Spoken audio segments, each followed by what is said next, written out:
The Institute of Spiritualist Mediums are pleased to present the teachings of Silver Birch. In so doing, the Institute wish to thank the Spiritual Truth Foundation for their cooperation in the making of this audio tape recording.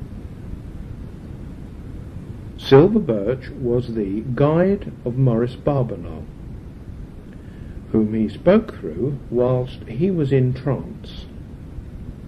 This was over some 60 years at the Hannon Swaffer home circle, and the proceedings were always recorded in shorthand. The teachings have been published in some 12 books. The one I have chosen for this tape is the Silver Birch Book of Questions and Answers, compiled by Stan A. Ballard and Roger Green. First, here is their introduction. This book has been compiled because we feel that there is a need for those who are inquiring into the spiritual and psychic side of life to have at hand a reference containing answers to all the many questions they are very likely to be asking in their search. We would have wished to have had some handy reference ourselves when, years ago, we started a psychic study group. What better reference could be made? Free from all the misconceptions which can arise, all the differing interpretations which can be found within the framework of spiritualism, than the philosophy and teachings of that great guide known as Silver Birch.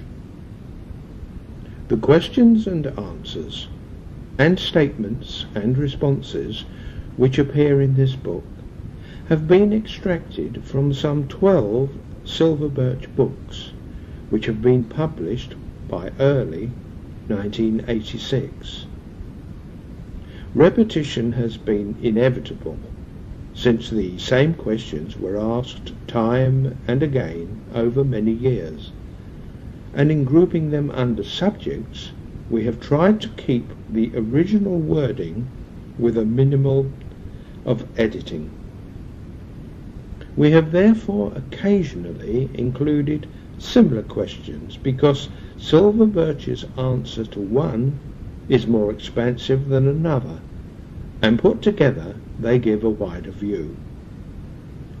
Producing this book has been a means of rededication for us, and if our efforts can be of help to one inquirer to find the light, then all will have been worthwhile. Stan A. Ballard and Roger Green. Let us start the tape with a dedication. This dedication by Silver Birch is taken from More Wisdom of Silver Birch, edited by Sylvia Barbanel and published by Psychic Press Limited. The seed of truth cannot grow where the heart is hard, and the mind is stony, but can flourish only where there is a receptive soul, one who is ready to receive truth and to follow truth wherever she leads. Before you can be so inclined, before you are ready for truth to dwell in your midst, you must have endured some of those experiences which life provides in order to make you ready for the truth. When you had those experiences, you may have thought that life was bitter and harsh and unkind, that you were forgotten, or lonely, or neglected, and fate had dealt you a very hard blow. But the soul grows through adversity, and the pure gold emerges after the process of crushing and refining have taken place. If you are about to read the words that follow, then you can say with all sincerity, you are ready for truth. That does not mean you are called upon to accept all that is written here. If the words strike disagreement in your mind, reject everything that is contrary to reason. Discard everything that is foreign to your common sense. I am only a human being, just as you are. But I have trod a few more steps along the roadway of life, and I have retraced those steps to tell you what lies ahead of you when you cross the threshold of death to enter the new and wider life that is your inevitable destiny. So approach truth with humility and with reverence, for with these qualities she will be a welcome guest in your life. Encourage her to stay, for she brings with her assurance, certainty, understanding, and above all, the priceless gift of knowledge, which endures for all time. God, the Great Spirit. Question: how would you describe God? It is impossible to give you a complete picture. God is infinite. All language, concepts, and pictures must be finite. The lesser cannot include the greater. You can obtain some idea of what the Great Spirit is like by looking at the universe. See how it is regulated by natural law, where provision has been made for every facet of life, even though these manifestations are multitudinous in their variety, whether it be minutely small or majestically mighty. All that lives, moves, and breathes, all that exists, are controlled by natural law. Nothing is outside the orbit of natural law. The seasons follow one another, the earth rotates on its axis, the tide ebbs and flows. Whatever seed you plant, what will grow is contained within it. It will be true to its nature. Law reigns supreme. Every new discovery, whatever it may be, wherever it may be, is controlled by the same natural law. Nothing is forgotten, nothing is overlooked, nothing is neglected. What is this power responsible for it? It is infinite. It is not a magnified man, the Jehovah of the Old Testament. It is not a deity who is full of vengeance and sends plagues because of displeasure. It is not a capricious, wrathful deity. His history and evolution show that the world slowly moves forward, upward, revealing the power behind it is beneficent. So gradually you get this picture of infinite love and wisdom that rule all, that govern all, that direct all, and are within all. And that I call the Great Spirit. Question: would you say there is as much of God in all of us as there is anywhere? The Great Spirit has no existence apart from the totality of the Great Spirit which is manifested in all creation. To Silver Birch, the law is God, and God is the law. There is no personal God apart from the one human beings have created. There is no personal devil apart from the one that human beings have created. There is no golden heaven, no fiery hell. These are the imaginings of those whose views are limited. The Great Spirit is the law. Know that, and you have learned life's greatest secret. For once you realize the world is governed by unchangeable, unbreakable, immutable, omnipotent law, you know that justice is done and none can be forgotten in the great scheme of creation. Jesus, the Nazarene. The Nazarene is one of the hierarchy behind all the directives we receive when we leave your world, occasionally to fortify ourselves to cope with our missions and to glean more of what it is we have to achieve. I have a great reverence for Jesus the Nazarene, a wondrous example of what the power of the Spirit could achieve when divinity assumes human form and gives to those available simple but profound teaching that love is a power that solves all problems when people allow themselves to be animated by it. The Nazarene demonstrated the same spiritual phenomena that we make available today, because their operation is due to the same natural laws, which always have been, which still are in existence, and will continue to be so. Having attracted the multitudes by what were wrongly called miracles, he taught the great truths of the Spirit. Love thy neighbour as thyself. Do good to those who hurt you. The essence of all religions. Question: would it be possible by automatic writing or some other means to tell us exactly what Jesus said? I don't know. The difficulty is that no one recorded the utterances of the Nazarene at the time, and so memory would have to play its part. His main teaching was the gospel of love. Love thy neighbour as thyself. Do good to those who hurt you.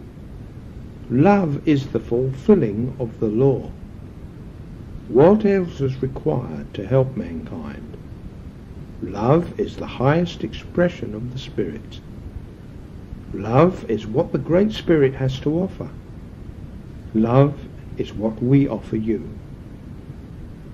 The object of the Nazarene's mission was to demonstrate spiritual reality. If the Nazarene were to appear in your world today and to repeat what he said 2,000 years ago, I doubt if anyone would listen.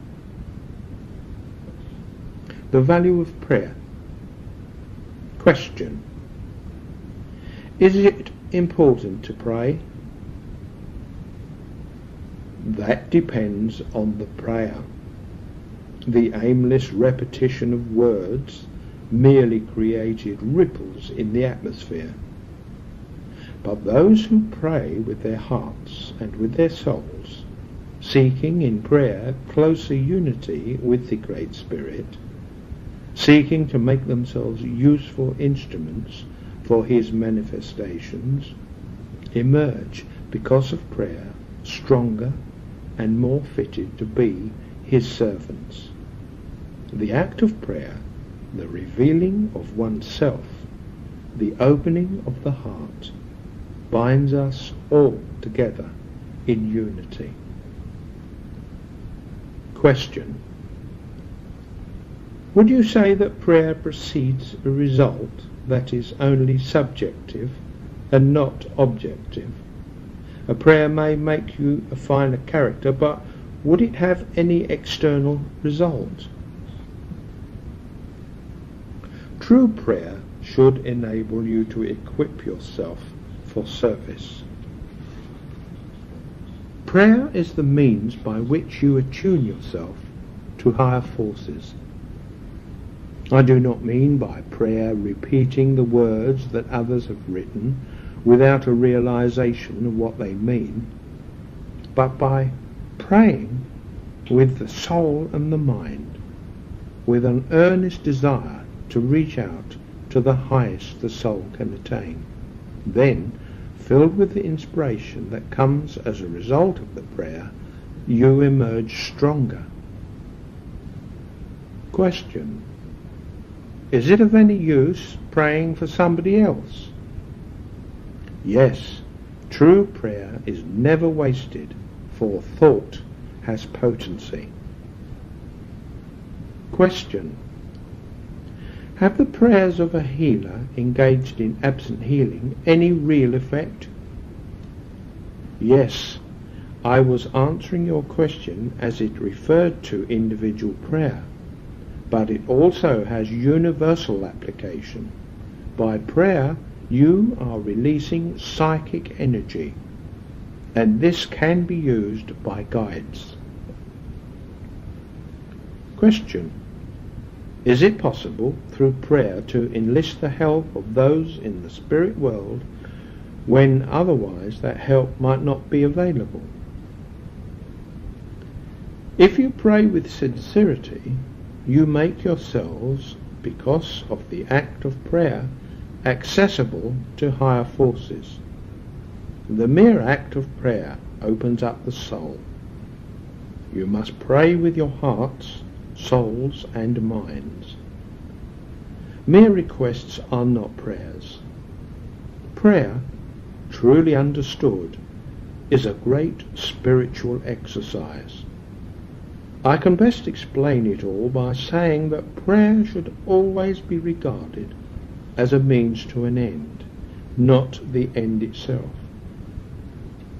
There is only one prayer. That prayer is, teach me how to serve.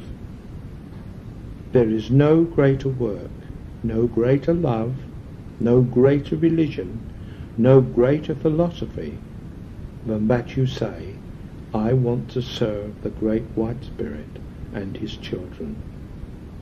It matters not which way you serve, whether by bringing the truth of the spiritual part of the law, or whether you feed those who are hungry, or take away all the darkness in men's hearts. It does not matter which way, as long as you serve. The more you learn how to forget yourself and to serve others, the more you help to develop the spirit, that is, the Great White Spirit, within each of you. It is all very simple, but they build churches and say many strange things. They use long words which I do not understand, and have ceremonies which they say help religion. But all I know is that you must go and lift up those who are falling, give sleep to those who are weary, food to those who are hungry, drink to the thirsty, new light to those who are in darkness. Then the laws of the Great White Spirit are working through you. Question: why is it that often prayers seem to be unanswered? In everyone there is always a war going on between that part which is human and that part which is divine. When that part which is divine wins, then you feel at one with the Great Spirit. When the human part triumphs, then you feel disheartened. Often you have to be guided not into the paths for which you think you are fitted, but into those paths where you can be used to give the greatest service.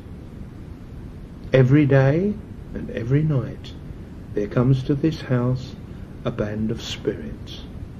Every one of them has given up his right to progress in order to build here conditions so that one day it will be a circle of light, with its illuminating, radiating into all the dark places of the earth. Besides that mission, the little troubles of earth are nothing. Whilst there are people who have no place to put their heads, who have no homes and have to sleep under the skies of the Great Spirit, with his stars as their only light, their bodies exposed to the storm and the rain, and others who do not get sufficient food to sustain them, Do you think the troubles of any one of you are important in the sight of the Great Spirit?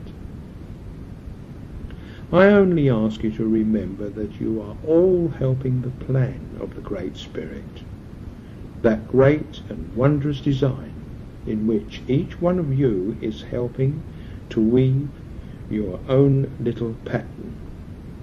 One day the whole fabric will be revealed, and every race and every colour will have its part. Then it will become a perfect universe. What takes place in the silence when nothing seems to happen is a part of the embroidery being woven. Day after day and night after night the work goes on, everyone helping to weave a mighty fabric which will one day cover all the children of the earth. Sometimes you ask for things which are not good for your soul, which will only retard your progress. Those things cannot be given to you. Sometimes you ask for things which your soul has not earned. They cannot be given to you. Sometimes you ask for things which are already in preparation, ready to be poured into your midst. When the right time comes, you must understand that the Great Spirit knows already of the unspoken prayers of your heart. Question: does prayer, as recited daily in churches, avail anything? It depends on the one who prays. If it is a prayer of the lips, then it is but an empty waste of sound. If it is a prayer from the soul, a prayer of earnestness and aspiration, a prayer that desires to reach out to the Great Spirit, then the very desire gives it wings which carry it into the heights of the realms of spirit. Question: would the prayer of a little child, for example, be of any use in curing a drunken parent? All sincere prayer carries with it a power. How far that power can be transmuted into a material result depends on many conditions. It depends, in the case that you give, upon the soul of the man, whether that power can touch his soul, or whether he is so far removed from spiritual things that no spiritual thing can touch his soul. I cannot say yes or no to that question. Question: but would it have some effect? All prayer, which is aspiration, which is desire for serving, for knowledge, for light, for wisdom, for guidance, all that prayer is part of the soul's evolution. Your mind is part not of the body of matter, but of the Spirit, the Great Spirit, and it has powers which belong to the Great Spirit. But before you can use those powers, you have to learn through your soul evolution, otherwise they cannot be revealed to you. Question: are prayers heard by an individual in spirit, or must we postulate a power which can respond only to vibrations which harmonize with itself? Prayer is the expression of the soul. Let me make clear that it is the yearning of the soul which cries out for light, for guidance, that every act of itself brings an answer, because it is setting into motion the power of thought. It is the cause which attracts the reply, which is the effect. There is no need for any spirit to wait for you to pray, because the quality of your prayer immediately attracts all those on the spiritual plane which your prayer can reach, according to the evolution of your soul.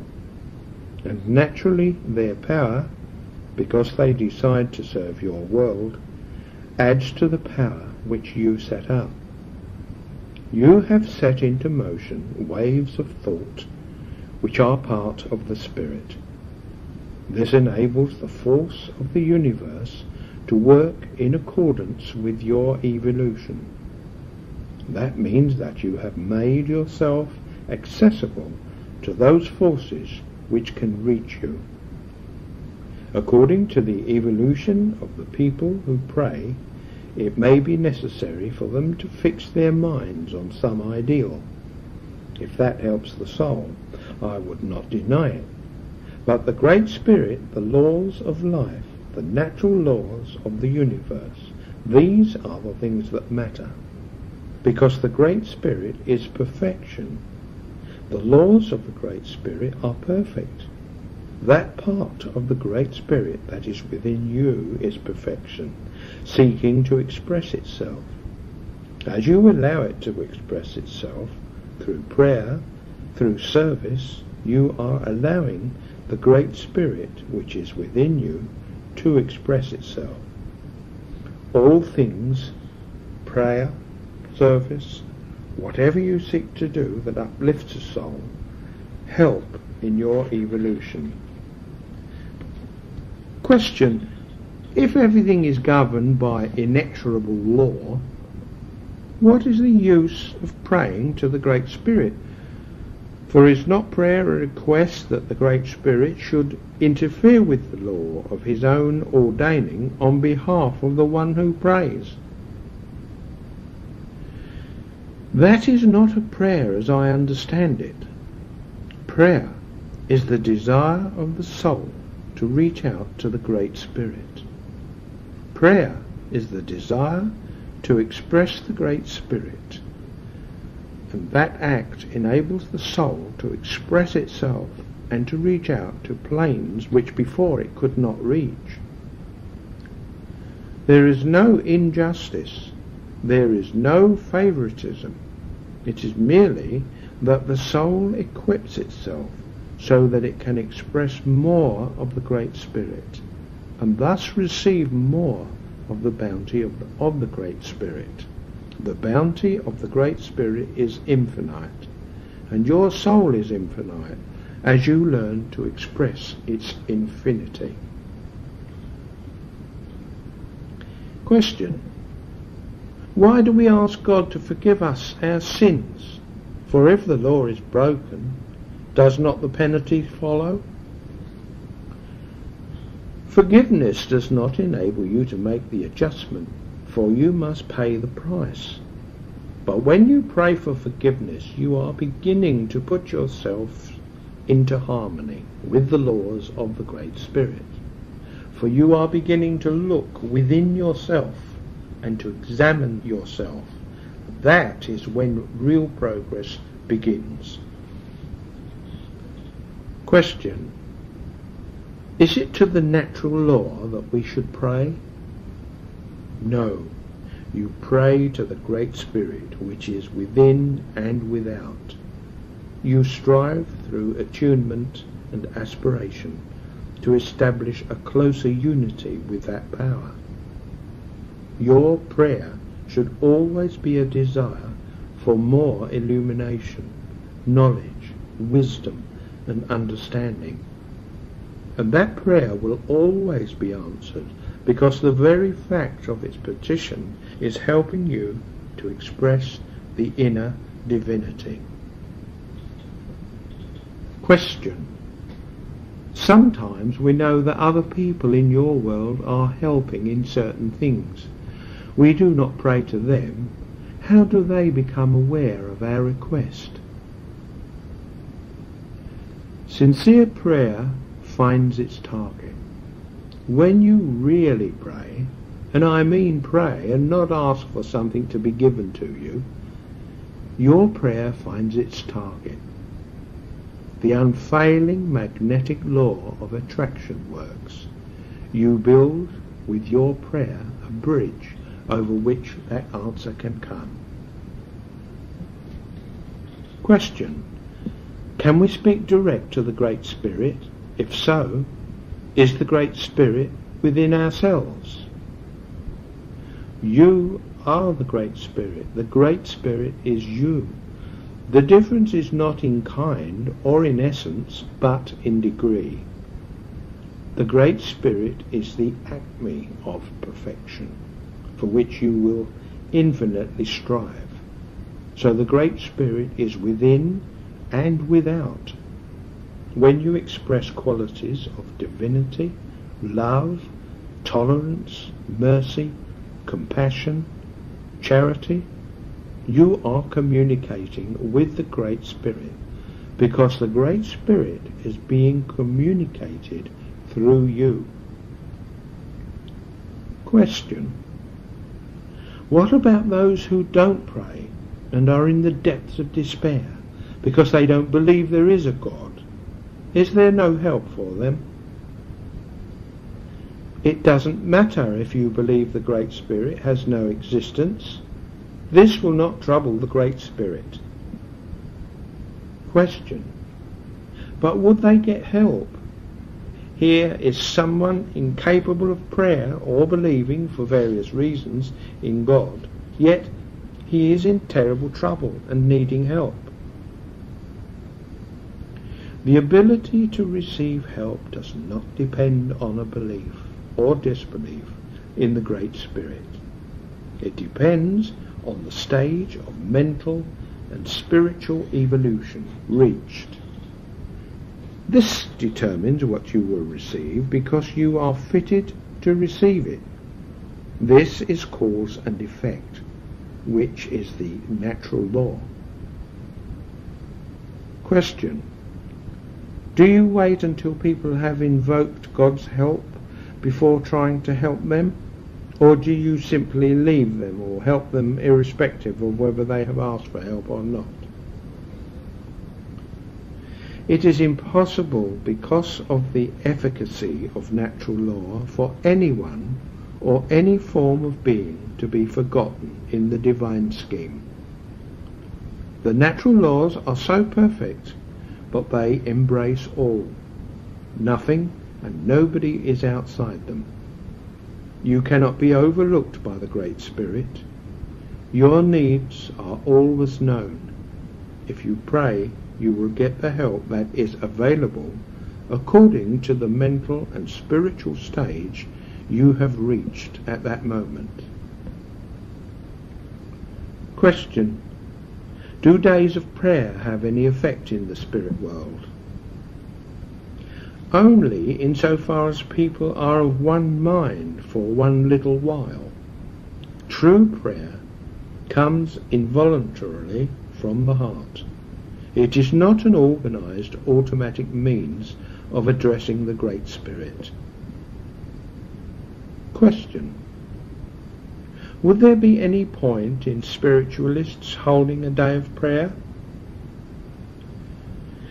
There is no virtue in those calling themselves spiritualists unless they are living in their lives the implications of the truth they have received.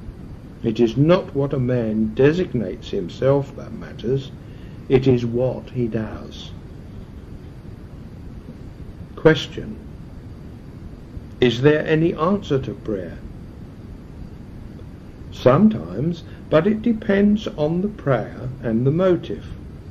Often people pray for things which, in the nature of the request, cannot be given to them, for they would interfere with their own progress or disorganize their own outlook on life. Prayer is not asking for something and then here we hold a council and say yea or nay.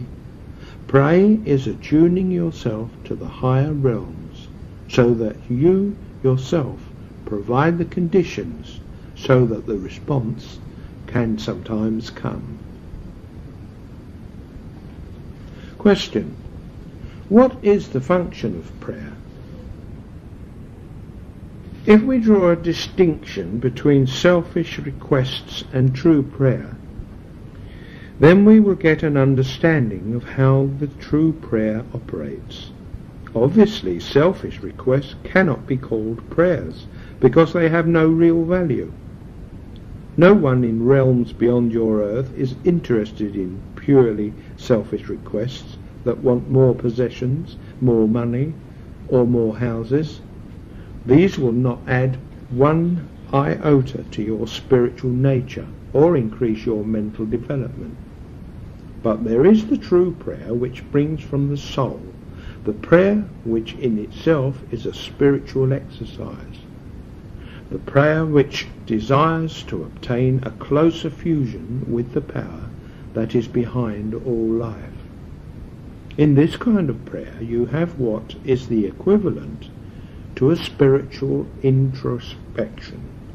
Aware of your shortcomings and imperfections, you are automatically releasing some of the latent energy within yourself and enabling your prayer to have its answer, because you are creating the potency by which the prayer can be fulfilled. Sometimes I have said that the best answer to many prayers is to disregard them completely. For if the requests were conceded, the individuals would be far worse off. But real prayer, that emanates from the soul, that desires greater knowledge, greater understanding, greater strength, the prayer automatically attracts its response. It creates a vibration, and all that vibration can travel the help that is required for the soul who has reached a stage of evolution when he or she is ready for the next step on the path. When a prayer is made in danger, you would automatically attract a blanketing power that can protect you and bring those who are your guardians, not only those who are tied to you by links of blood, but others who are attracted by love. They can shield you, as many have found, because they have been helped in times of danger. Question: how does the spirit world regard prayer? Prayer is not intended to be a refuge of the coward who seeks to escape his obligations. Prayer is not a substitute for the work that you have to do. Prayer is not a means by which you can escape your responsibilities. Prayer is not a means of outwitting the laws of the Great Spirit. No prayer can do that. Neither can it be, by one iota, make any alteration in the unbreakable sequence of cause and effect. You can disregard all prayers which do not spring from a heart which is willing to serve and which is conscious of its obligations and its duties. Having disregarded all those, there are the prayers which, because they are psychic or spiritual exercise, set into motion certain vibrations which bring responses. Those responses are not necessarily the ones which the man who makes the prayer expects, but they are the natural result of the vibrations he has created. Question: you recently said that true prayer should enable a person to harmonize his will with the will of the Great Spirit, but you did not say how we are to reach this height. Those who find that they cannot pray should not attempt to pray. Prayer is an exercise of the mind and the spirit, a means by which you should harmonize your will with the will of the Great Spirit. If you cannot achieve that in prayer, and you have tried and tried again and again, then it means you have failed. True prayer is the precursor to action. It is the means by which the individual can so harmonize himself with the might and majesty and power of the great life that it fills and floods his being, and he knows that he is at one with the whole cosmic consciousness, and he is strengthened and fortified and ready to give service. That is what I understand by prayer. Question: what is the use of official days of prayer? Prayer is not official or unofficial. It is not fixed by days or nights. True prayer cannot be commanded by any source that is outside the individual. There is no value in mechanical prayer, in prayers said by rota. Those who meet from time to time because they have been commanded to do so, or because it is their habit, and read or have read to them words that sometimes are so familiar that they make no imprint on their minds, these do not place themselves any nearer the Great Spirit. The Great Spirit is aware of all your needs. There is no need to petition him in large numbers. The Divine Plan. Question: can you explain something of the plan that is behind spirit communications?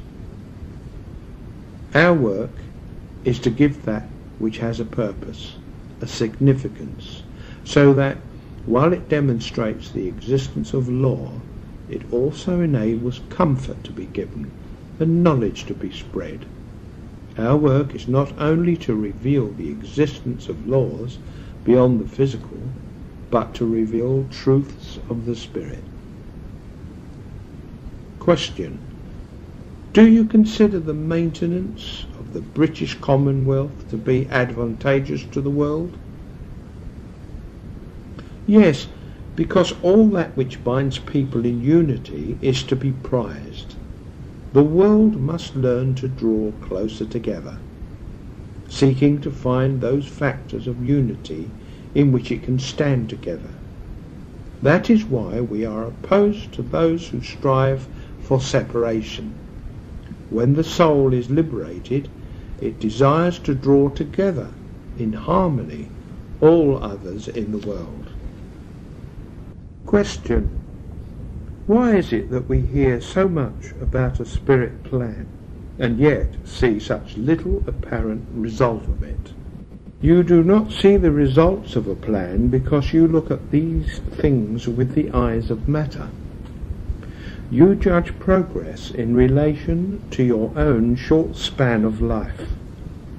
But we see progress because we look at things from another plane. We see the spread of knowledge, a greater understanding of spiritual things, a rise of tolerance, an increase of goodwill, a breaking down of barriers of ignorance and superstition and fear and spiritual slavery. It is not as if there were to be a sudden revolution. That could never happen, because all spiritual growth must be slow and progressive. Do not think that there is need for despair. There is, on the one hand, when you see the growing masses of materialistic forces, but on the other hand there is growing hope as the light of spiritual truth penetrates the fog of materialistic selfishness. And as long as the knowledge spreads, truth will be victorious. We strive to serve you because we love you. We are not evil spirits seeking to lure you onto the paths of destruction. We do not seek to make you debase yourselves, to practice cruelty or sin. Rather do we strive to make you realize the divinity that is yours, the powers of the Great Spirit that you possess, how you can practice the law of service and help the plan of the Great Spirit. The law.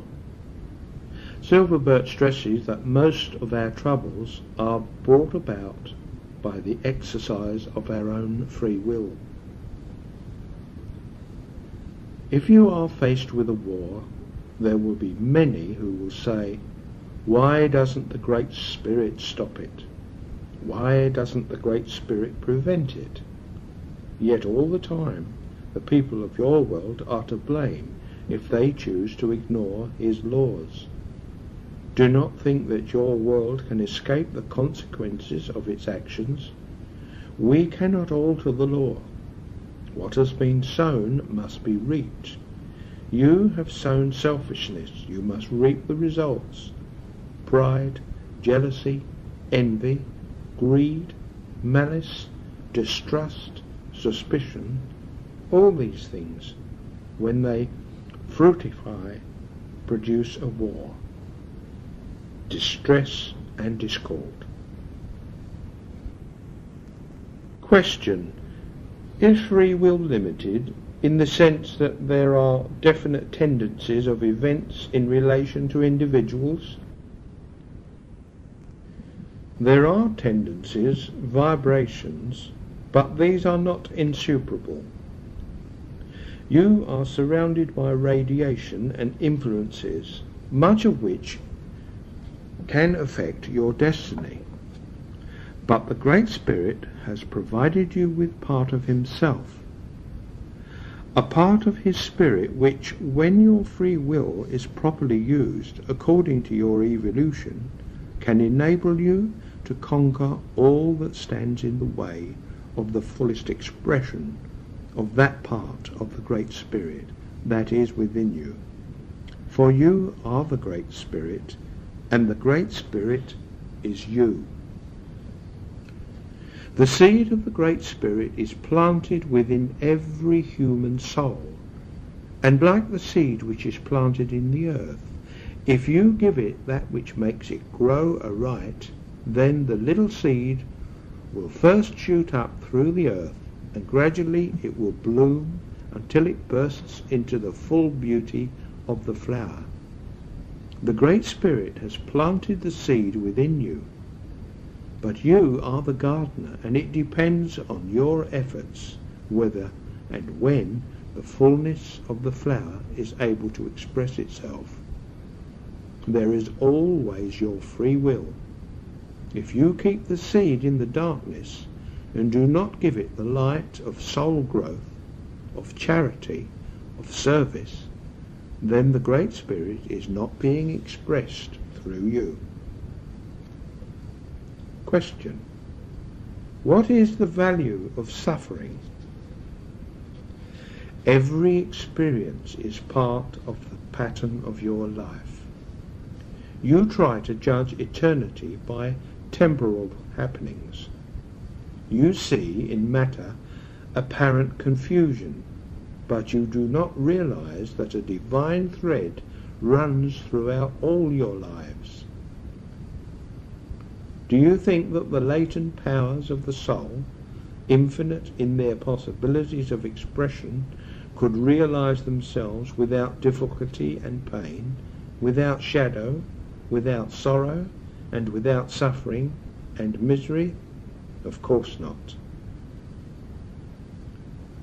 A sitter, whilst on holiday, had taken part in a fox shoot and asked Silver Birch whether it was wrong. All life belongs to the Great White Spirit, and no one must take it, in whatever form it is. Question: but the fox had eaten 20 chickens. Suppose I gave the fox a gun and told him to shoot you because you had eaten 20 chickens. The Great White Spirit has provided for all his children everywhere. It is man who makes them starve, not the fox. When you can create the fox or the chicken, then you can take its life away. If it is true that you can kill the fox and the chicken, then it is right for a man to kill his brother. Life does not belong to man, it belongs to the Great White Spirit. Whenever anyone takes it away, he must answer for it someday. Cause and effect. The law is perfect in its operation. Effect always follows cause with mathematical precision. No individual has the power to alter by one hair's breadth the sequence of cause and effect. That which is reaped must be that which is sown, and the soul of every individual registers indelibly all the results of earthly life. He who has sinned against the law bears on his own soul the results of the earthly action, and there will be no progress until reparation has been made for every sinful deed. The law of cause and effect is basic, fundamental, and unalterable, because you can only reap what you have sown. Effect must follow cause with mathematical accuracy. It cannot be otherwise. In turn, the effect becomes the cause by which another effect is set in motion, producing another cause. The process is a constant one. The flower will always be constant to the seed. Throughout the vast variety of the phenomena of nature, everything small or large, simple or complex, follows the law of cause and effect. None and nothing can interrupt that sequence. If effect did not follow cause, your world, the universe, and the vast cosmos would be chaotic. The Great Spirit, God, the Deity, the Supreme Power, would not be the summit of love, wisdom, and the perfection of all that exists. The universe is ruled by divine justice. If at a stroke, by reciting some words said to have some religious and spiritual significance, you could obliterate the results of some wrong you have done, then that would be a criticism that the natural law was not perfect in its operation, but unjust because you could change its pattern. Nature must follow its ordained path, oblivious to man's desire. It has its task to perform and will continue to do so.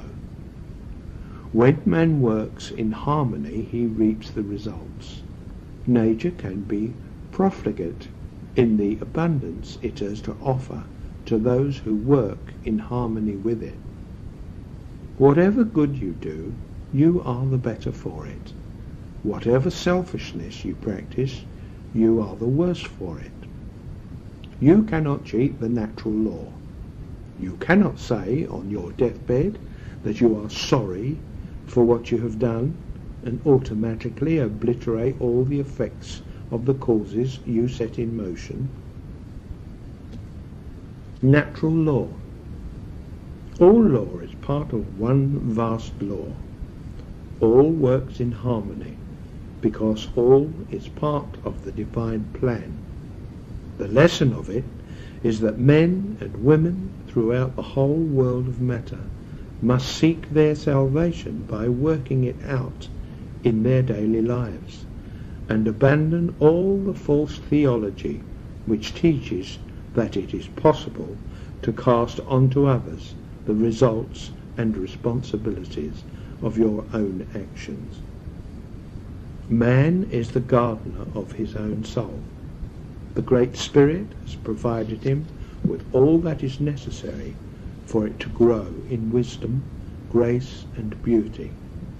The implements are there. He has but to use them wisely and well. The infallible law. The Great Spirit is infinite, and you are parts of the Great Spirit. If you have perfect faith and live your lives aright, then you are able to participate in the bounty of the Great Spirit. If every person in your world had perfect faith, then he would receive.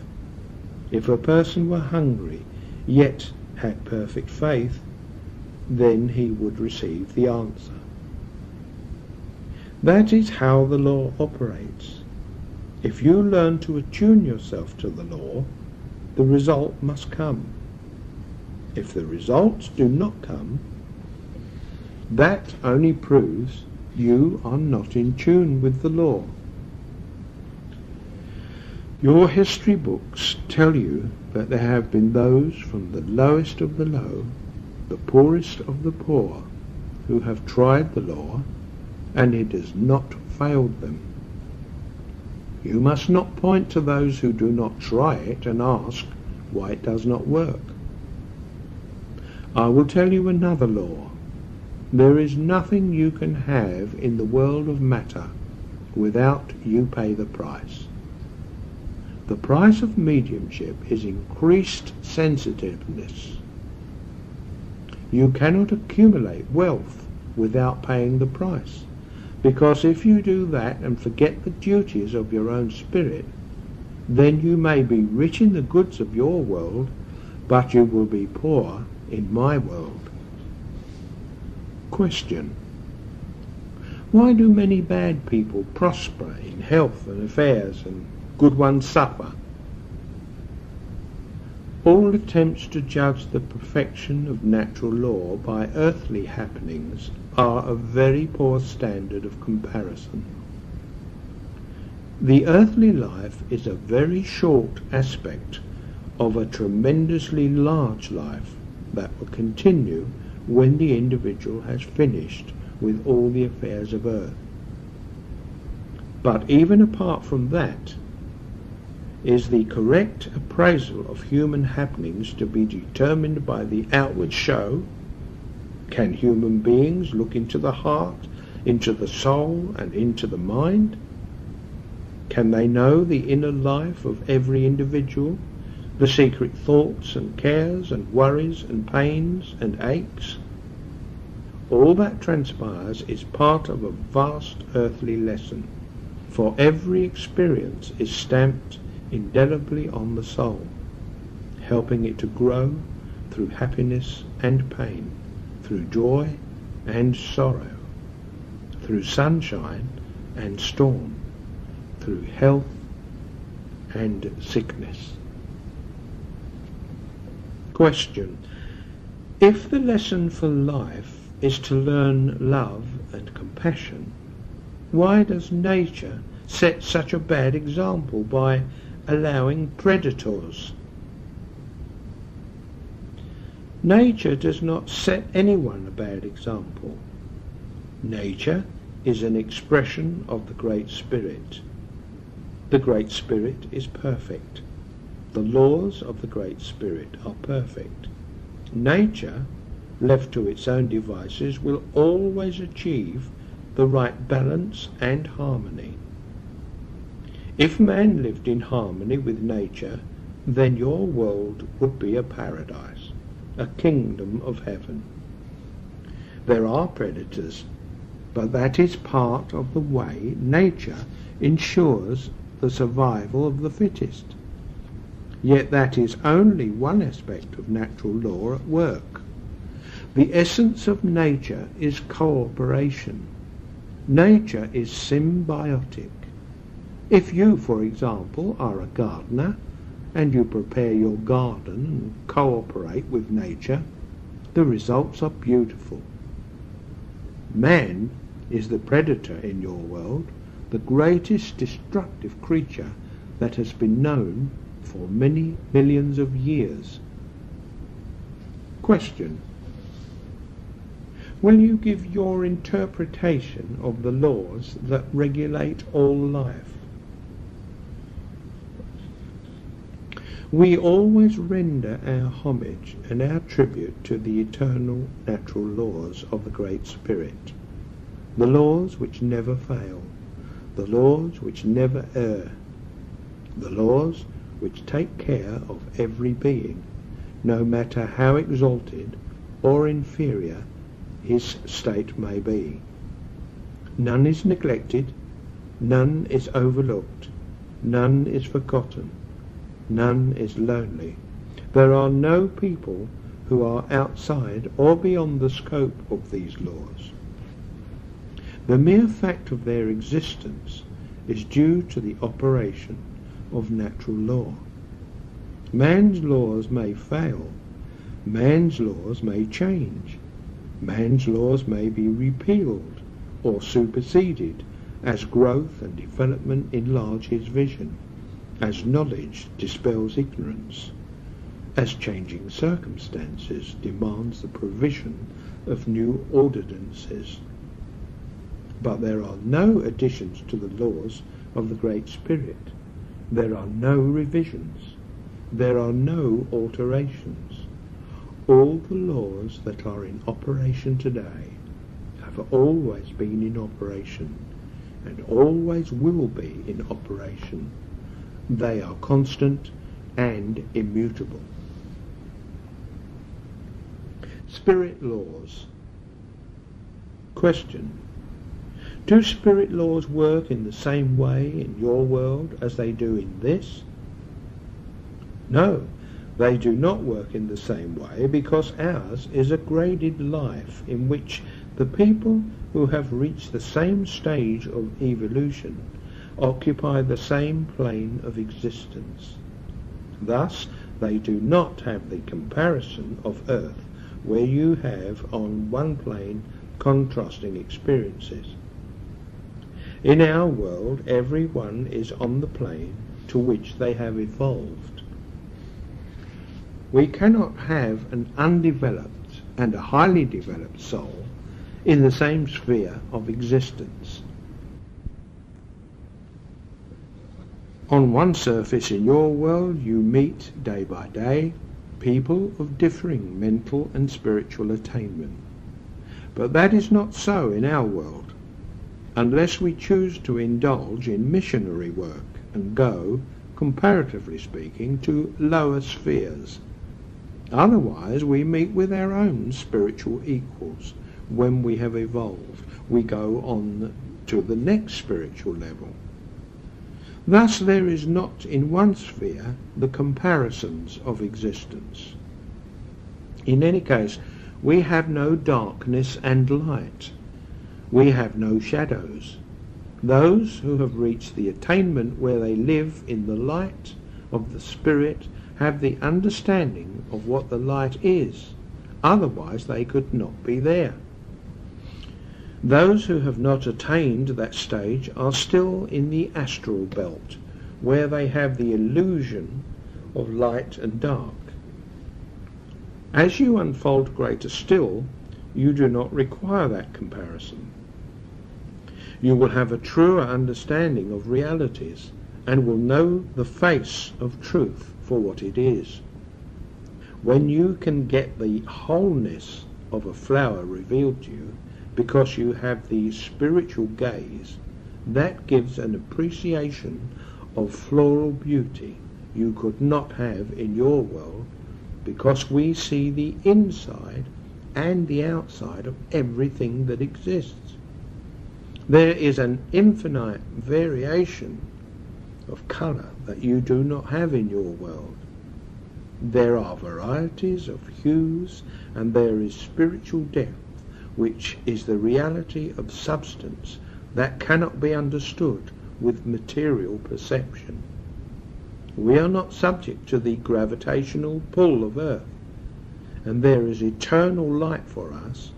As your soul unfolds, beauty unfolds for it. Ours is a creative world, self-created by those who dwell in it. Retribution. Question: is there any retribution on earth for acts we do? Sometimes yes, sometimes no. The law does not always fulfill itself in your world. It does fulfill itself because it must fulfill itself. Effect and cause are divorced from one another. The time element depends upon the nature of the cause that will produce the effect. Thus, there are actions which will produce their reactions whilst you are in your world, but the spiritual results are mechanical in their aftermath. If one does another harm, that harm is registered on the spirit of the doer. Thus his soul is poor by the degree of harm that he has done. Whether that will be shown in his physical life, I do not know. It depends upon the circumstances, but is measured on his spiritual life, which is the eternal life. Compensation. The law of compensation is automatic in its operation. No matter how much your soul has cried out for help and guidance when none seemed possible, you get the richness of the reward in being able to serve others as you were served and the way you were shown to. That is what I tell all healers and mediums. Compensation and retribution. How could divine justice work without compensation and retribution? Is the sinner to have equality of spiritual status with the saint? Of course not. Whatever good you do, you are the better for it. Whatever selfishness you have shown, you are the worse for it. It is you who make or mar your spiritual destiny. It is you who are personally responsible.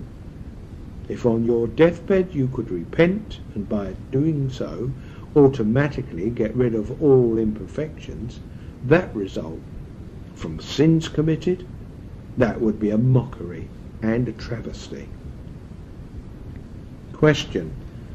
When a person goes to the spirit world, must he expiate wrong done when young, or can he expiate this wrong while still in this world?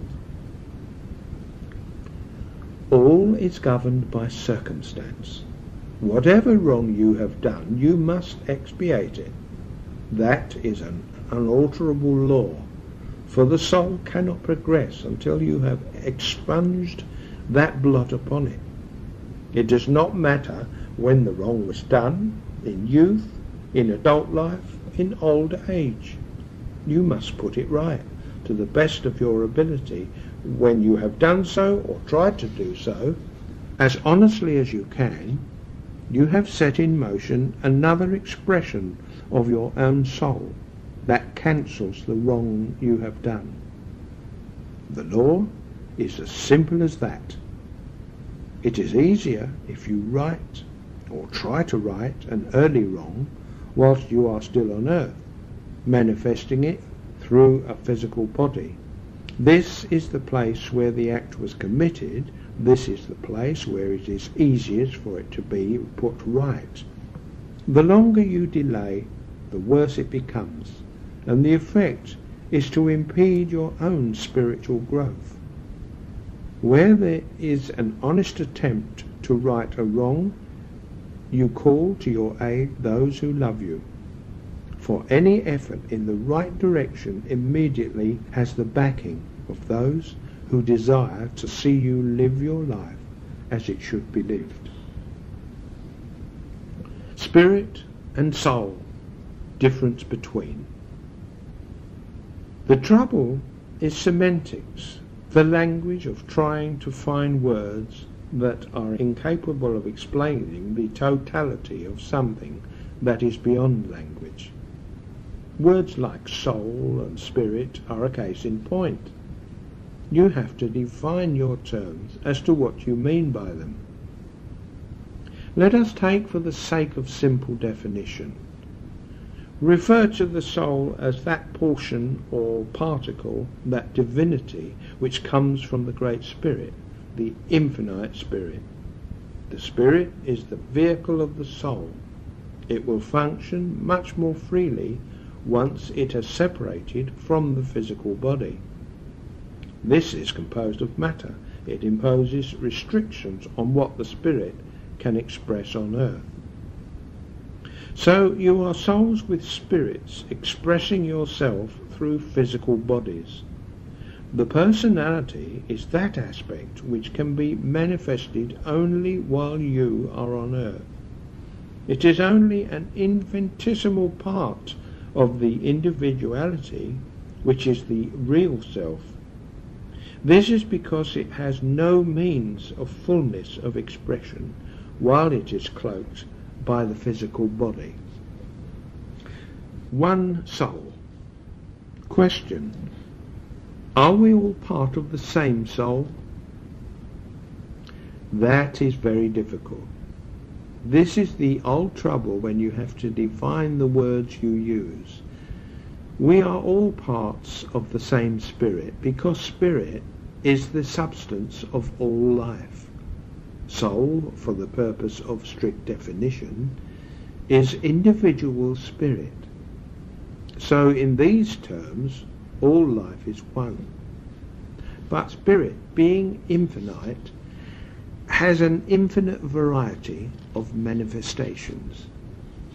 Spiritually, we are all one, but our souls are individual.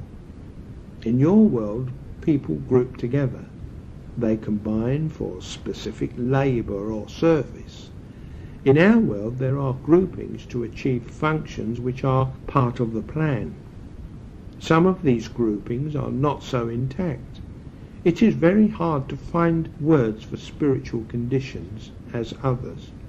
Speaking generally, when there are group souls, there is a kinship or affinity between those individual souls in your world.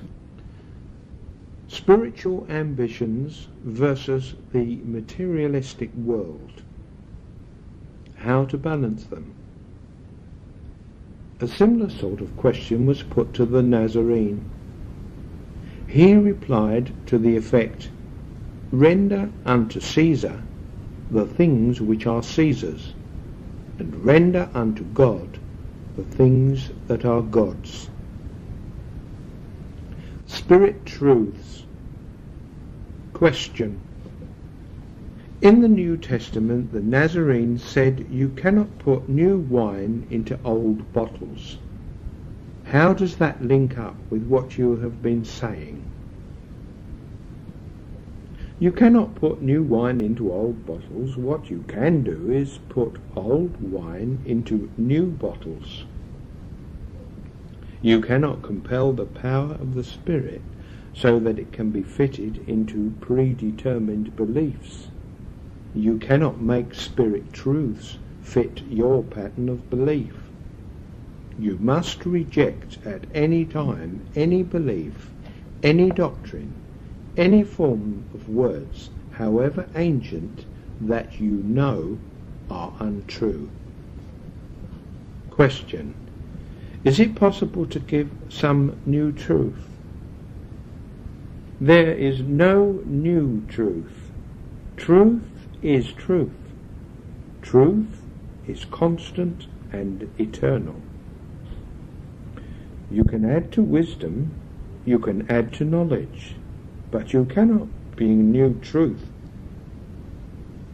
Your world has all the truth that it requires for its essential purpose, the fundamental truths of kindness, service, and love. Question: how can the Creator be all-loving when he has made nature red in tooth and claw? Finite wisdom cannot comprehend infinite wisdom. You cannot answer the problem of universal activity by viewing them only through physical eyes, or by attempting to understand them with your limited mentalities. Limited because you can only see a small fragment of a very large picture. It is, of course, true that in one aspect some animals are predatory, and that when they require food they have to be red in tooth and claw. But it is only a very small part of the story, because there is a principle of harmony and cooperation at work in the animal world, as there is in the human world. It is seen when the opportunity is provided for this law of cooperation to outwork itself. There is also the aspect that man has a responsibility, a great responsibility, towards what is regarded as a lower form of creation, because animals and humans are part of life equally with the tree, the fruit, the flower, the vegetable, the bird. All life moves forward together or backward together. Thus, if man displays the divine qualities of love, mercy and compassion, then the wolf can lie down with the lamb.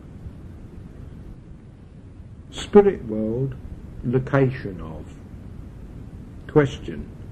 So it doesn't matter where you are, whether you are in church or in a railway station? The world of the Spirit has no geographical location. It is round and about you all the time. You are no nearer the Great Spirit in a church, or in a pit, or in an aeroplane. Question. Is it right to say that there is only one being or person that is able to create, and that we have not the power to create anything at all? The Great Spirit is, always was, always will be. All life is the Great Spirit, and the Great Spirit is all life. How can you create? But the more you are involved in your soul, the more you can beautify and improve. The less evolved you are, the lower is your range in the universe. Nazarene. Question. Have you ever met the Nazarene in the spirit world? Yes, I have, many times. I have told my friends here about it. Always when I withdrew from your world, which I do regularly to attend the gathering where the Nazarene is always present. He is concerned with spreading these truths, of which he was an exemplar on earth, long since buried by those who claim to follow him. Jesus, his evolution. Question. Was Jesus a human progressed through many incarnations? All I can say is that the spirit power which expressed itself through the Nazarene is an essence exactly the same as the one expressing itself through everybody in your world today. There are differences in the kind of spirit. All spirit is the same. It is possible for spirit to incarnate throughout the ages in many forms through many individuals. Question. Are Christ and cosmic Christ two aspects of the same existence? You are allowing names to bother you. There is the man Jesus, whose surname was not Christ, and there is what is called the Christ power, the power of the Spirit. If you differentiate between the man and the power that animated him, you have the clearest picture of all. Question. What is the purpose of creation? A continual expression is many and varied manifestations of the consciousness which is the Great Spirit.